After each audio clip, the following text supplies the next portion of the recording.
Schaut mal. Meine Freundin war zu Besuch und wir haben getonelt für Ostern und haben diese witzigen Fensterdekorationskugel, Eier, Hasen, Schafe getöpfert. Und die sind ganz witzig geworden. Sie muss ich sie mal so zeigen.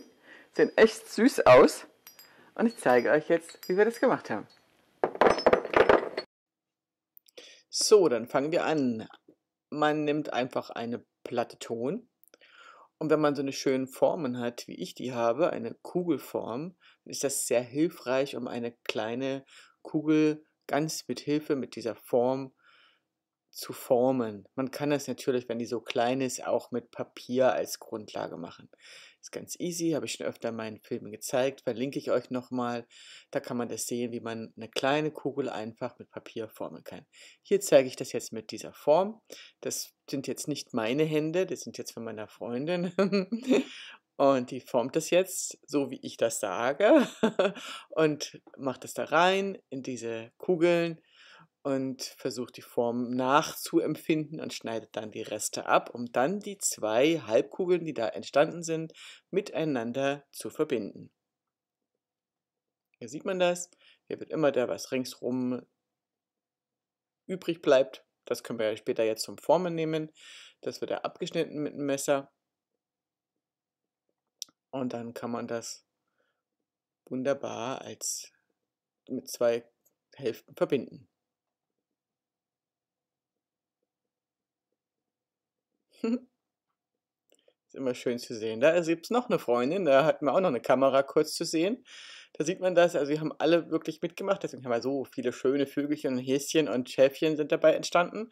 Was man auch sagen kann, man kann es auch mit dem einfachen, selbsttrocknenden Ton formen. Das kann man genauso formen. Also das ist dann noch einfacher eigentlich. Man muss ja nicht eine Gipsform nehmen, man kann da jetzt auch ähm, was anderes haben. Es gibt ja diese schönen Überraschungseier, ne? Die könnte man jetzt zum Beispiel auch als Grundlage nehmen und die wären super dafür. Da könnte man diesen selbsttrocknenden Ton ringsrum formen. Das ist halt nicht ganz so rund, aber ich glaube, da gibt es auch runde Eier davon. Und dann hätte man da genauso eine schöne Kugel und den Rest, den perfektioniert man, indem man da jetzt was drauf modelliert. Als erstes formen wir jetzt einen Hasen, den blende ich hier kurz oben ein, so soll der am Ende aussehen.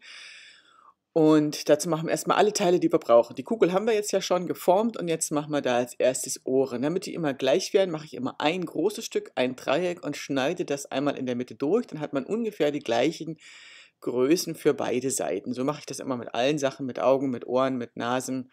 Nasen brauchen wir nur einmal. Aber mit dem Ohr, ihr seht, ein bisschen wird das jetzt eingeknickt an der Seite, damit es halt wie ein Ohr aussieht. Und man kann es halt auch noch in der Mitte so knicken, dass es ein Knickohr ist, ne? Also eins so und eins so, dann ist es auch nicht ganz so schlimm, wenn es nicht ganz akkurat ist.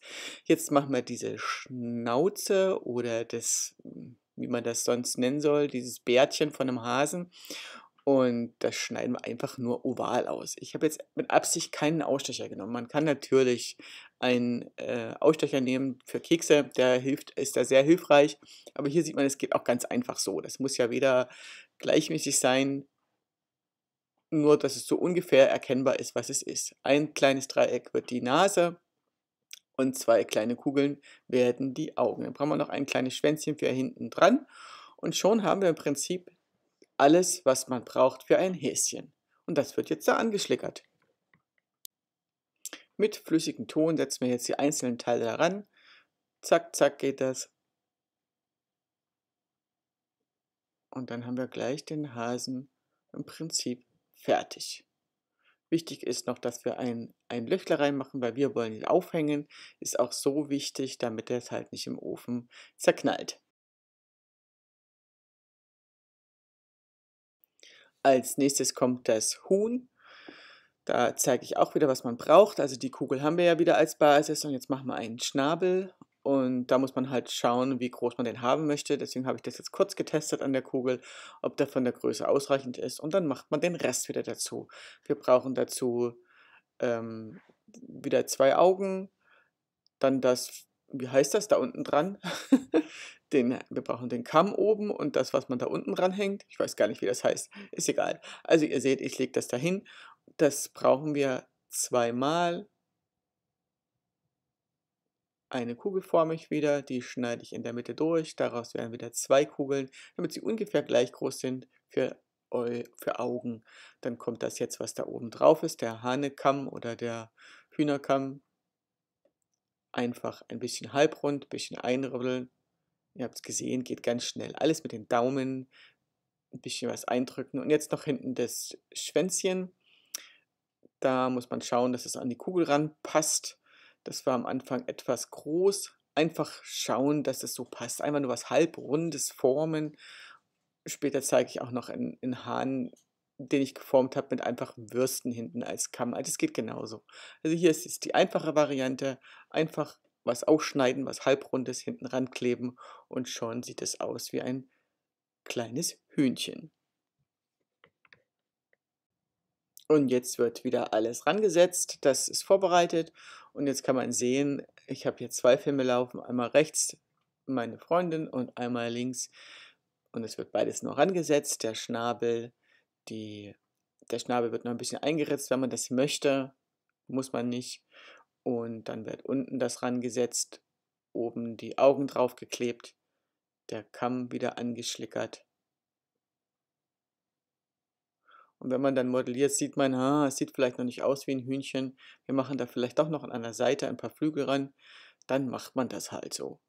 Kommen da halt noch ein paar Flügel rein. Das ist ja das Schöne am Modellieren. Das kann man auch noch umentscheiden, wenn es dann soweit ist.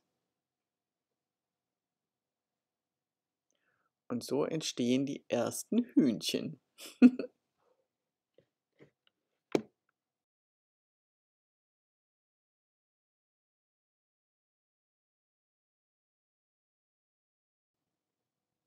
Jedes dieses Hühnchen sieht anders aus. Jeder hat seine eigene Handschrift und es ist perfekt, finde ich.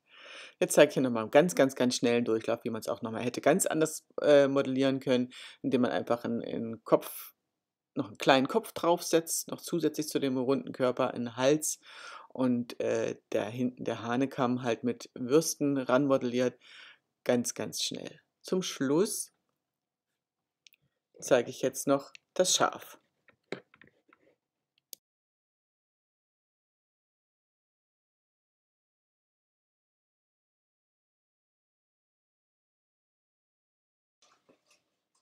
Das Schaf ist im Prinzip ein bisschen komplizierter, wenn man noch nicht so mit Formen und so weiter können wir jetzt nicht einfach 'n Schnabel ranmachen, das ist 'n bisschen schwieriger. Also, wir formen jetzt ganz einfach einen Eierkopf und den setzen wir dann auf unsere Kugel, die wir ja schon wieder haben, da drauf und machen ein bisschen, damit man diese Schafwolle erkennen kann, ein bisschen in Erhöhung. Ich blende ja grad oben das ein, wie unterschiedlich Schafe aussehen können. Also, das muss man nicht so machen, kann man jetzt so machen, ne?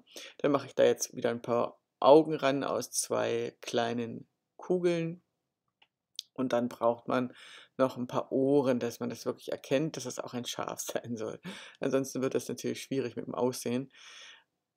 Und das ist das Individuelle, finde ich, immer am Töpfern, dass so jeder seine Note da hineinbringen kann. Das muss man jetzt nicht so machen, ne, aber das kann man jetzt so machen. Das konnte ich halt nicht ganz so vorbereiten, wie ich das vorher gezeigt habe, immer, dass ich das alles so zeige. Aber so in etwa könnte man ein Schaf machen. Hinten kommt noch das Schafsschwänzchen ran, dass man erkennt, dass es ein Schaf sein soll. Und dann ritze ich diesmal die Nase rein wie ein Dreieck und mache nur einen kleinen Ritz unten rein für das Maul. Damit man das sieht, das ist die Schnauze. Und dann ist das Schaf fertig. Wir haben 3 verschiedene Figuren geschaffen. Im Anschluss zeige ich sie nochmal. Ich hoffe, euch hat das Video gefallen und tschüss, bis zum nächsten Mal.